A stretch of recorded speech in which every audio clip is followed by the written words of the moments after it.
اللہ جل شانہ بعض اعمال پر پکڑ کر مزہ چکھا دے کہ چھٹی کا دودھ یاد آ جائے، آدمی چھکڑی بھول جائے، دانتوں پسینہ آ جائے تاکہ گھبرا کے توبہ کر لے۔ وَلَنُذِيقَنَّهُم مِّنَ الْعَذَابِ الْأَدْنَىٰ دُونَ الْعَذَابِ الْأَكْبَرِ لَعَلَّهُمْ يَرْجِعُونَ۔ اللہ جل شانہ جہنم کی بڑی مصیبت سے پہلے دنیا میں چھوٹی چھوٹی مصیبتیں بھیجتا ہے تاکہ لوگ گھبرا کے توبہ کر لیں۔ میرے بھائیو، دوستو، بزرگوں، مصیبت نعمت بن جاتی ہے اگر دل کا رخ اللہ کی طرف ہو جائے۔ اسی لیے حدیث پاک میں اللہ تو حبیب ہے یا طبیب ہے۔ طبیب کبھی شوگر کوٹڈ گولی دے میٹھی میٹھی، طبیب کبھی شوگر کوٹڈ گولی دیتا ہے میٹھی میٹھی، اس سے کام نہ چلے تو کڑوی کسیلی دیتا ہے، اس سے کام نہ چلے تو انجیکشن کرتا ہے، اس سے بھی کام نہ چلے تو مائنر آپریشن کرتا ہے، چھوٹا آپریشن کرتا ہے، اس سے بھی کام نہ چلے تو major operation, open heart surgery کی اور 4.5 لاکھ روپے لے لیے۔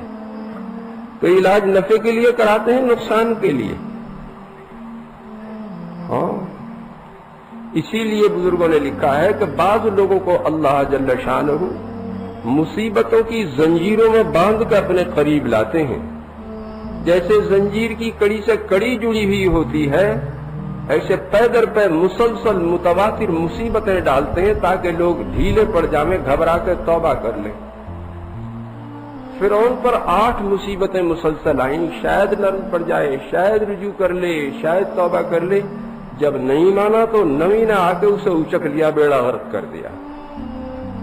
اور میرے بھائیو، دوستو، بزرگوں، حالات اس لیے خراب ہیں کہ اعمال خراب ہیں، حالات اس لیے خراب ہیں کہ اعمال خراب ہیں، اور اعمال اس لیے خراب ہیں کہ دل کا یقین خراب ہے، اور دل کا یقین اس لیے خراب ہے کہ اس کے ٹھیک کرنے کی محنت نہیں ہے۔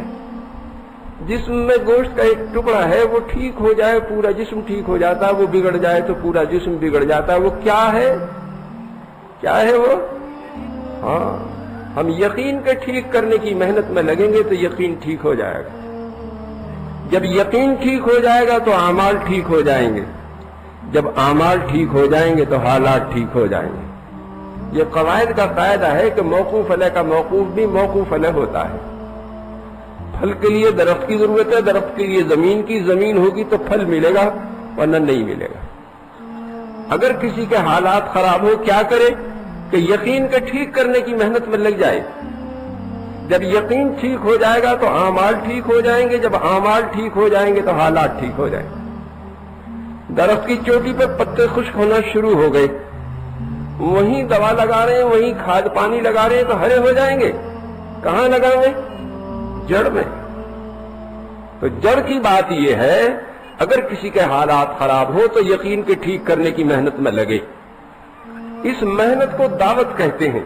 اس محنت کو لے کر انبیاء علیہ السلام تشریف لاتے تھے۔ یقین کی خرابی کیا ہے کہ کامیابی دنیا اور دنیا کی چیزوں میں نظر آنے لگے۔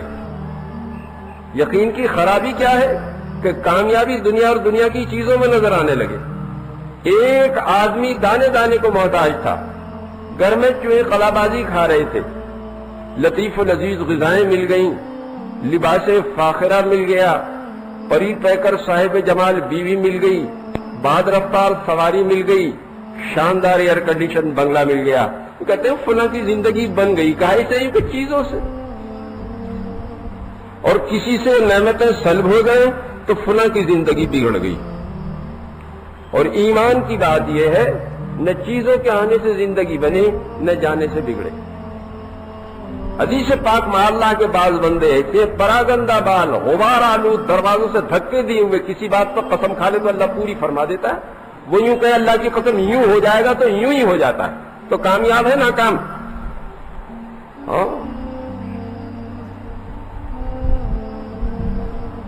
اس لیے بخاری کی روایت ہے، بندہ فرائض سے اللہ کے قریب ہو جائے، نوافل سے قریب تر ہو جائے، حتیٰ کہ اللہ اسے اپنا محبوب بنا لے، اس کا ہاتھ اللہ کا ہاتھ بن جائے، اس کی زبان اللہ کی زبان بن جائے، اس کی آنکھ اللہ کی آنکھ بن جائے، اس کا کان اللہ کا کان بن جائے۔ وہ حرم نبوی کے ممبر سے نہاون کی پہاڑیوں میں حضرت ساریہ کو بغیر ٹیلی ویژن کے دیکھ لے اور بغیر موبائل کے اطلاع کر دے. دریائے نیل کا نام چٹ لکھا امیر المومنین عمر کی طرف سے دریائے نیل کے نام, آج تک جرت نہیں کہ رک جائے. کیوں کہ سخر لکم ما فی الارض جمیعا, کائنات مسخر ہو جاتی ہے, اشارے پر چلتی ہے. تو کامیاب ہے ناکام. ہاں, اللہ اپنے دوستوں کو دنیا سے اس طرح بچاتا ہے جس طرح تم اپنے مریض کو پانی سے بچاتے ہو. اللہ ایک نعمت دیتا ہے تو 3 نعمتیں سلب کر لیتا ہے. جس نسبت سے مال دیتا ہے اسی نسبت سے صحت خراب کر دیتا ہے. کسی کو ہائی بلڈ پریشر ہے, کسی کو لو بلڈ پریشر ہے, کسی کو گیسٹرک ٹربل ہے, کسی کو ڈائبٹیز ہے. نرم گرم بستر ہے, اے سی لگا رکھا, کتے پال رکھے, چوکیدار رکھ رکھے, اسٹیل کے کواڑ لگا رکھے, بغیر انجیکشن کے نیند ہی نہیں آتی. اور قدم قدم پر پہرا, پتہ نہیں کہاں گولی لگ جائے. میں تو جب قبرستان جاتا ہوں ہمیشہ خیال آتا ہے پتہ نہیں کفن ملے گا نہ ملے گا, جنازے کی نماز ہوگی نہ ہوگی, قبر ملے گی نہ ملے گی. عالمی سطح پہ ایسے حالات ہیں, حکومتیں جن کے ہاتھ میں بھگ سے اڑ جائیں ذرہ بھی باقی نہیں رہتا. کس پر کفن ڈالیں گے, کسے قبر میں رکھیں گے. اور ایک نعمت لیتے ہیں اور 3 نعمتیں دیتے ہیں. جس نسبت سے مال کریں کم کرتے ہیں اسی نسبت سے صحت اچھی بنا دیتے ہیں. رکشہ والا 4 کو بٹھا کے ایسے چل رہا ہے کہ بدن میں موٹر لگی ہوئی ہے. پلے دار 100 کلو کی بوری ادھر سے ادھر ایسے سرکاوے کہ بدن میں کرین لگی ہوئی ہے. جو مکھن توست کھائیں, جام جیلی کھائیں, طاقت کے کیپسول لیں, چلتے ہوئے سانس پھولے, جو چٹنی روٹی کھاوے تو گھوڑے کی طرح جاوے. میں غلط کہہ رہا ہوں جی؟ وقت بے وقت دیکھو رکشہ والا گدی کی پیٹھ پر ٹیکے اطمینان سے سو رہا, جگہ بھی برابر نہیں. رات کے 2 بجے بلاؤ اسٹیشن جانا تو بغیر باڈی گارڈ کے آ جائے گا. ان میں کون خوش نصیب ہے جی؟ کون خوش نصیب ہے اس میں, مال والا غریب؟ اور یاد رکھیے اس دھوکے سے نکلنے کے لیے تبلیغ آئی ہے. یہ کبھی سنا فلاں غریب بچے کو بدماش اٹھا کے لے گئے 50 لاکھ روپے مانگ رہے ہیں؟ سنا کبھی؟ کس کے بچے کو اٹھاتے ہیں؟ ہاں, اسی لیے فرمایا حضور صلی اللہ علیہ وسلم نے, قابل رشک و مسلمان جس کے پاس بقدر کفاف روزی ہو, کہ آبرو عافیت کے ساتھ چٹنی روٹی مل رہی ہے, عبادت کا وافر حصہ اسے ملا ہو, دعوت میں, تعلیم میں, عبادت میں, خدمت میں, جیسے اللہ کے راستے میں جٹے رہتے ہیں ایسے گمنام زندگی گزارتا ہو. شہرت بھی ایک وبال ہے. ابھی دوپہر کا کھانا کھا کے لیٹے تھے, ذرا آنکھ لگی تھی, ایک صاحب نے آ کے گھنٹی بجائی, السلام علیکم. وعلیکم سے, کیا بات ہے؟ عجیب, بہت دنوں سے آپ کا نام سنا تھا, زیارت کا اشتہار تھا, زیارت کے لیے آیا تھا, السلام علیکم, جا رہا ہوں. اٹھا کے چلا گیا. ہاں, پیٹھ پر بوجھ کم ہو, جان کو جھگڑے کم لگا رکھے ہو. کہیں پریزیڈنٹ ہیں, کہیں چیئرمین ہیں, کہیں کوآرڈینیٹر ہیں, کہیں سیکرٹری جنرل ہیں, وہاں کرسی میں ایک ٹانگ پھنسا رکھی, وہاں ایک پھنسا رکھی. جب دیکھو موبائل ٹو کر رہا ہے, غسل خانے میں, پاخانے میں, باورچی خانے میں, بیگم کے ساتھ جہاں دیکھیے. اس باولے کو کبھی چین بھی نہیں, کہ باولے کبھی چین سے رہا کریں, ان کی رات میں نیند ہی تو اڑتی ہے.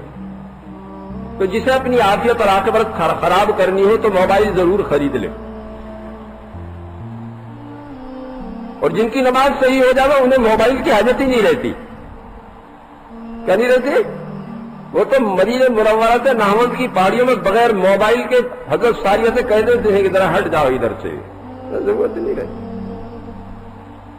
تو جن کے ہاتھ میں موبائل دیکھتا ہوں میں سمجھتا ہوں انہیں تو یہ نعمت ملے گی. سمجھ رہے بات نہیں؟ تو اس زمانے میں کمانے پر جان لگانا اور کما کے دوسروں کو دینا یہ عقل کی بات ہے, بے عقلی کی. یاد رکھنا اسے. وہ جو سب سے سمجھدار ہے, جو سب سے دانشور ہیں, جو سب سے بڑے انٹلیکچوئل ہیں, محمد صلی اللہ علیہ وسلم, وہ کہہ رہے ہیں قابل رشک و مسلمان جس کے پاس بقدر کفاف روزی, آبرو عافیت کے ساتھ چٹنی روٹی مل رہی ہے. جی کوئی غریب کو اٹھا کے لے جائے گا؟ لے جائے گا؟ ابھی ایک ڈاکٹر کو اٹھا لیا, اس نے 60 لاکھ روپے کی زمین بیچی تھی, اٹھا کے لے گئے. 15 دن تک کوئی پتہ نہیں. 15 دن کے بعد اسی کے موبائل پر فون کیا بیگم صاحب کو کہ 40 لاکھ روپے ان میں سے دے دو تو میاں کو واپس کر دیں گے. پولیس نے ٹیپ کر لیا, جا کے دبوچ لیا, ایک وہیں مار دیا, لے آئے. تو ڈاکٹر صاحب سینڈو کٹ بنیان میں پتلون پہنے پسینہ پسینہ ہو رہے تھے کہ 15 روز کا دار پر لٹکے ہوئے تھے, پتہ نہیں کیا ہونے والا, پتہ نہیں کیا ہونے والا. کسی غریب کو بھی لے جائیں گے بھائی, میری بات سمجھ میں آ رہی ہے کہ اس زمانے میں کمانے پر جان لگانا اور کما کے دوسروں کو دینا اس سے بڑی بے عقلی نہیں ہو سکتی. کتنا چاہیے آبرو عافیت کے ساتھ زندگی گزر رہی ہو. کیسی گزر رہی ہے؟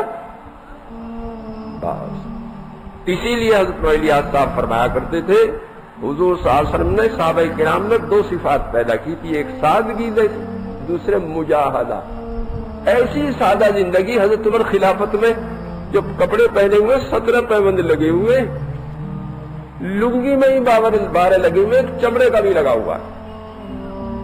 اس لیے ان کی عزت جوتے کپڑوں میں نہیں تقوی میں تھی. ان اکرمکم عند اللہ اتقاکم. اللہ نے عزت تقوی میں رکھی ہے. کائیں میں رکھی ہے؟ اللہ کے دو قسم کے احکامات ہیں، ایک کرنے کے دوسرے نہ کرنے کے. ہمارا مرض کیا ہے؟ جو کرنے کے انہیں بھی کریں، جن سے روکا انہیں بھی کریں. کہ نماز پڑھو ان کو پڑھیں گے، ان کو بد نظری مت کرو ان کو وہ تو کریں گے. کہ روزہ رکھو ان کو وہ تو رکھیں گے، غیبت مت کرو ان کو وہ تو کریں گے.